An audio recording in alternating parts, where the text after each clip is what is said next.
Well, hello everyone, welcome back to my channel. We are in the second week of October. The weather is beautiful, sun is out, so I thought I would show you the rest of the garden. I didn't quite manage to put everything in one video in the first video, because when I ended up editing the video, it turns out that I'm just blabbing so much that it would be an hour-long video, which I didn't want to do. So I'll try to keep it short and we'll see how it goes. It is still very noisy. I can't seem to avoid the children screaming from the other side of the fence where the primary school is. So let's see how it goes. Basically, this is the view of the garden when you exit the door from our kitchen. So what you can see behind me is the view from our windows, which I would say it's not bad. It's nice to sit at the table for any meal and just be able to look out and see something like this. This garden is created from scratch by myself and my husband. We bought this house as a new build and there was nothing in this garden. It was basically gravel covered by weeds. So the only thing was the garage and emptiness. So everything that you can see behind me here is created by myself and my husband. Great help of my husband, from scratch over the past 3 years. So how I like to describe the size of the garden is, I would say that this is the flower border and this one would be the tree border. The flower border is more mine, the tree border is more of my husband's.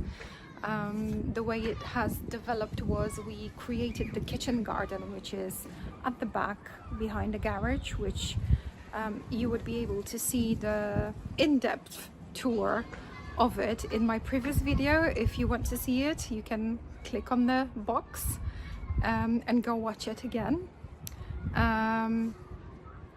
After we've created the kitchen garden, my husband kind of got a bit greedy. No, he didn't get greedy. He got jealous and he wanted to have something of his own in the garden. So we created this border. We started off with one tree in it. As you can imagine, the biggest tree, the tallest one, was the first one planted. That's apple tree. It's a gala apple tree. And then his passion for trees developed, and at the moment I would say that for the size of this garden we probably have a little bit too many trees, but that's it. It is what it is, as they say. I am going to flip the camera and show you what kind of trees we have on this side. So starting from this side, the first tree over here that you can see is an olive tree, and this is the first tree that we ever purchased as a decorative tree for the garden after we bought this house. On this little table I still have a few pots of the like the end of summer kind of vibe. These are petunias, SuperTunias, bubblegum. These two, I think they're very close to being finished, but the plan is that I am going to put those pots in the greenhouse for the winter and try and overwinter them and see what happens. I heard that this is a good way of propagating SuperTunias, because these are not giving seeds when they are finished at the end of season. They just die down, and they are propagated from cuttings. So I'll see what I can do with that. There is a one viola in here. In the middle of that little funny table, we have placed a wisteria, which is in the pot, and it serves as a nice way of keeping it safe during the storms. We still haven't found a place for that wisteria just yet. We'll see. We'll see where we can put it.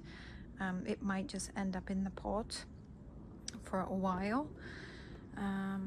We have to think about it. Now behind the wisteria, the red leaves tree is an ornamental cherry tree called Royal Burgundy, and this is a very beautiful tree. It gives a lot of interest in the autumn because the leaves, they give the effect of being on fire almost, depending on the lighting. It is really beautiful. It's dropping leaves now because of the season, but yeah, it still makes a show. Also hidden behind the wisteria, we have a little magnolia shrub that is not looking very nice right now, but it's still alive. I can see that there's lots of buds on it. So I think in the spring that will be looking beautiful. Down below we have a lilac shrub,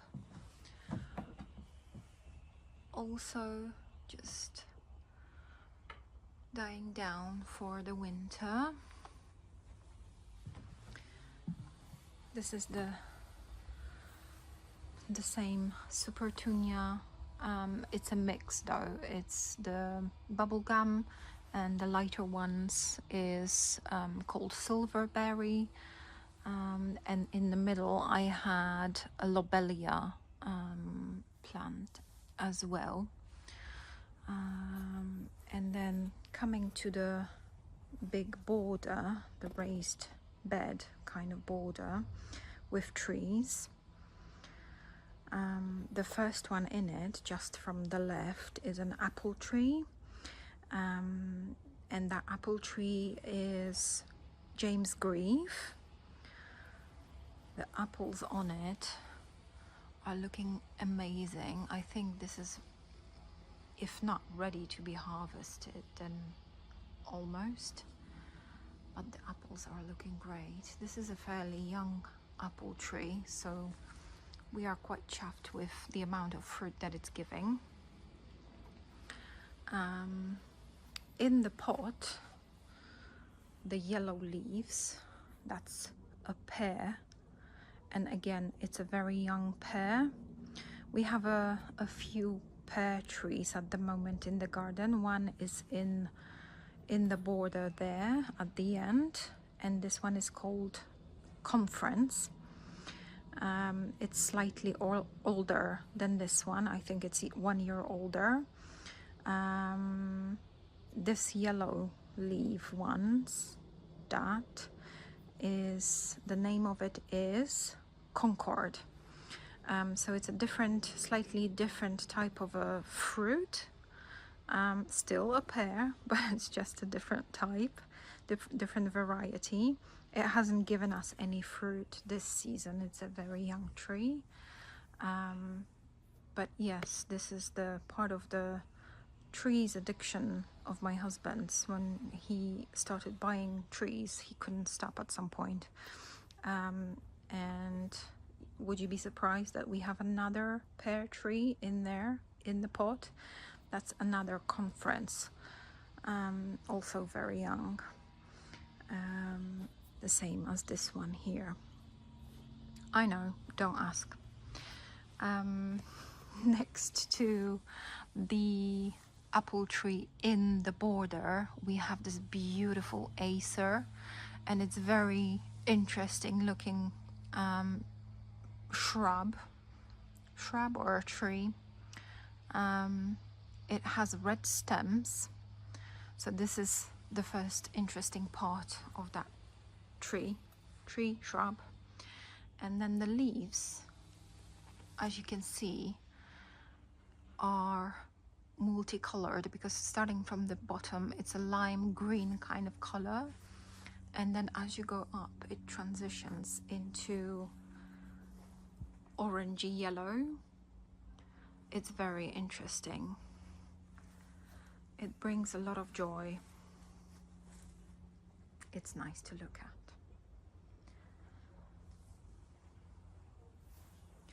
At the bottom of this part, of this section of the border, we have some of the perennial plants. At the very front in here, we have what it was, I think 2 or maybe 3 lingonberry shrubs. And it's trying to take over this whole section of the border. As you can see farther back, it's popping up everywhere. I'm not bothered with this for now, but we'll see how that develops over time. Next to it is hosta. There was few lilies as well at the back, which are obviously finished at this point, but the stems are still there just to photosynthesize for as long as it can. And next to it at the back we have a Brunera, and that variety is Jack Frost. It's really pretty in the spring and early summer. And in the front of it we have an Origeron, which is propagated from the very first Origeron seedling plant that I bought 3 years ago, and they just grow beautifully. And it's such a generous plant. You can just divide it every season, I would assume, and just split it, and it will give you more plants. So it's a good purchase to make. Over here, this shrub is a blueberry, and next to it we have some rosemary as well in front of the main tree of the border, which is Gala apple. This one has given us the biggest crop this season. The apples have been picked already. There is few remaining ones on the tree that my husband left because when he was picking the majority of it, these ones were very, very small still, and he just left it so that they can maybe grow and ripen. There's another hosta at the bottom of that apple tree, and behind it we have what do we have here? Jasmine. That's jasmine planted in the border, and hopefully it will cover majority of the fence over time. That's the plan. We just need to make sure that we train it across the fence nicely. And at the very end, that's the conference pear tree that has given us some fruit this season as well. And inside of that border at the ground level we have another Brunera Jack Frost and some variety of headers that we have picked in one of the nurseries that we visited a year ago, I think. On the other side of the decking we have two more trees. Yes, two. The main one with the brown leaves at the moment, that's another ornamental cherry tree called Kanzan. Both of those ornamental cherry trees were gifted to us from our friends when we bought this house. And this particular one, it looks the best season for it is in the spring when the leaves are bright green and it blossoms with pink flowers.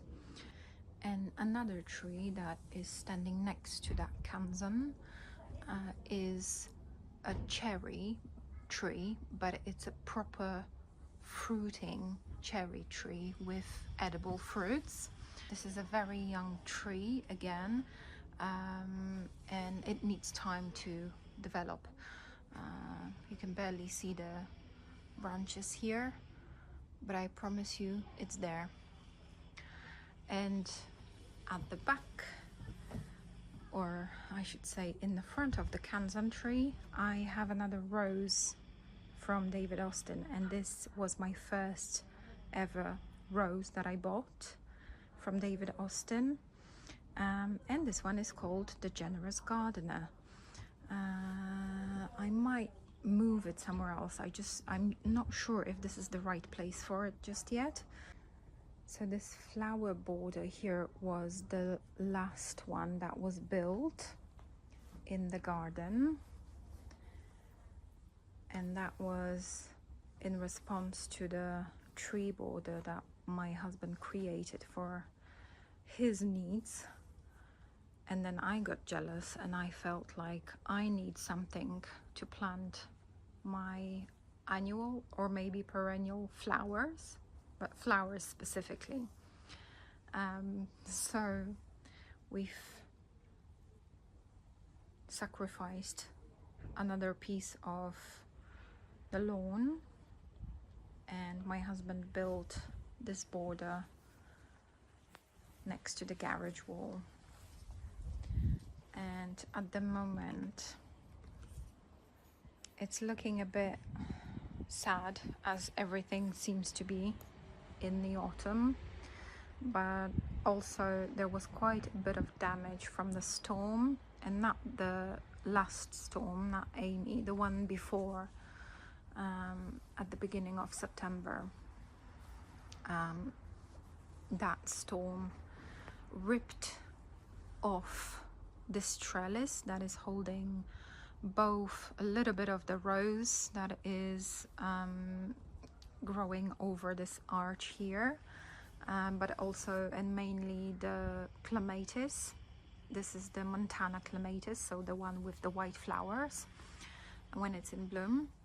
But basically the storm had ripped this trellis off from the wall and it collapsed to the side. It ripped the clematis, some of the rose and branches and stems, I should say, and also it squashed this beautiful, I think it's some sort of salvia. I have to double check, but it was hugely overgrown. It was massive, and it squashed basically the whole thing. So what you can see now, all of the branches that are cut out, they needed to be cut out because most of it was broken. It just snapped, and I needed to rescue the whole situation. I needed to be able to raise the trellis, and hence the bamboo canes that are temporarily supporting the trellis from being ripped away again. So when the plants die down a little bit, after the season is finished, I will secure the trellis somehow in a better way. However, what we can still see in this border is some of the dahlias that are still doing well. I do have more dahlias that I usually grow in pots that I keep on the decking, but the early, not really frosty, but colder nights that we've had at the beginning of September completely destroyed those dahlias that I had in pots, to the point that there wasn't anything to look at really. So I cutted them down and they're just resting still in pots before I clear them off and store them for the winter. But yeah, I needed to save the tubers. but these ones are looking great. These dahlias are, the darker one is called brown sugar, and this one is La Belle Epoque, and these two are doing great and they're looking awesome. I really enjoy that. I have a couple of roses on both sides of dahlia. So on this side here, that's the Queen of Sweden by David Austin, and on this side here you would see that's Port Sunlight, also by David Austin. And at the edge on both sides I have a Ridgeron again. This one is doing great at the moment, and this is a plant that has been divided from my original Ridgeron that I bought as a young seedling 3 years ago. And the other one is on this side, however, is not looking the best at the moment because it has been covered by this salvia that has overgrown and took over this side of the border. I might just remove this salvia because I didn't know that it will grow so big. It's a very invasive plant, turns out. I might just put it somewhere else because it's taking a little bit too much space in here and I don't want it to cover the other flowers. It has grown out to that point that it has covered this echinacea that you can see here. This is finished for now, but when it was in its peak, the salvia was just taking over the space of the echinacea. And what you can see here at the ground level, that's the remainings of the rose campion, and it also has been pretty much covered by this salvia plant. So it's looking good, it's pretty, but it's probably not the best choice for this space. And then at the end of that border I am growing another rose, and this is a climber. This is Pilgrim, a yellow flowering rose, as you can see in here. Beautiful. It has been damaged quite a lot by the storm, like I said, but those roses, I don't know if this is the roses in general because I don't have that much experience yet, but David Austin roses are just undestroyable, I would say. They will grow back if they either get destroyed or if you cut them down because you need to move them, anything, they'll just grow back.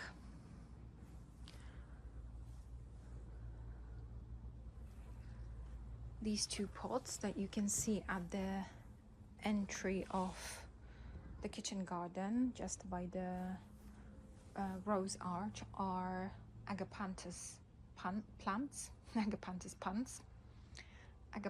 plants.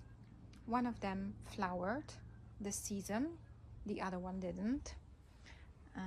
I will overwinter them in the greenhouse as well, like I did last year, and they were fine.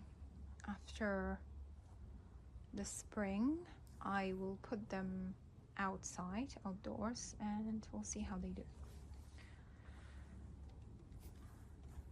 And then over this side leading to the kitchen garden, we're not going into the kitchen garden today because we've done that a week ago, but this border here, these are the only plants that I have planted directly in the ground, and the reason for it is the ground here is there is really no soil. It's clay. On top of that clay, there's gravel from the building side when they built all of those houses here. And I was just not giving it much hope when I initially planted the Verbena in here. I grew that Verbena from seed. It's actually very easy to grow. So if you haven't tried and you would like to try it, it's super easy and it's a very rewarding plant to have. It's a perennial plant, so once you plant it, it will come back every season and it just gives a lot. However, you need to tame it because it can be invasive, but you just need to control it. And if you do, you'll be fine. You don't have to be scared of it. Turns out that it really grows well in clay without much of actual soil. There is like a top layer of soil that I have put on top of the clay because there was basically no way to plant anything in it. So there is a very shallow layer of soil on top of the clay, but turns out the plants that are actually here love it. What you can see here is also some more rosemary that I have planted in here. I've grew that from seed as well. Again, it was super easy, not much work required, and it's a perennial. So once you plant it, it will just stay with you. And even lower layer of it in here, that's thyme. It's a purple flowering thyme, which again I grew from seed as an experiment, and it's just spreading nicely. This part here is a bit messy. I need to fix it, but we're waiting for the season to kind of die down, and then we will create a nice edge to that border. At the moment, I don't want to interrupt too much to the plants that, you know, are still actively giving us something. In here, I also have one more rose, which I don't know if this is a good place for it because of the invasiveness of the Verbena. I'll make a decision about it later on in the season. There is another Dahlia in here in this pot. It's called Josie. I might find a place for it somewhere in the border next season. And over here there is another Brunera Jack Frost in there. In the very corner, this messy corner here, we have some foxgloves that are planted directly in the ground, and also directly in the ground is planted this camellia. This is a very messy corner, but this is the operational place. This is an operational end of the garden, so sometimes it just gets messy. Each garden has that somewhere. I might just tidy it a little bit better soon. So this is the tour of the rest of the garden at its stage in the middle of October. I hope you liked it. Please give me a thumbs up if you do, and subscribe to my channel. It will help me grow. Thank you so much for watching until the very end. And if you're still here, I'll have a bonus clip for you. I'll show you something that happened a couple of nights ago. Something really amazing. So I hope you do enjoy it.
next to the airfield. I know I said we're not going to go to the kitchen garden today, but I have to show you something. This and that. Do you know what that is?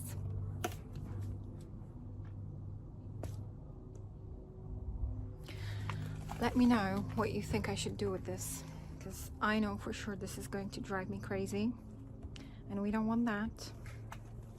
Thank you again for watching, and I'm definitely getting a microphone.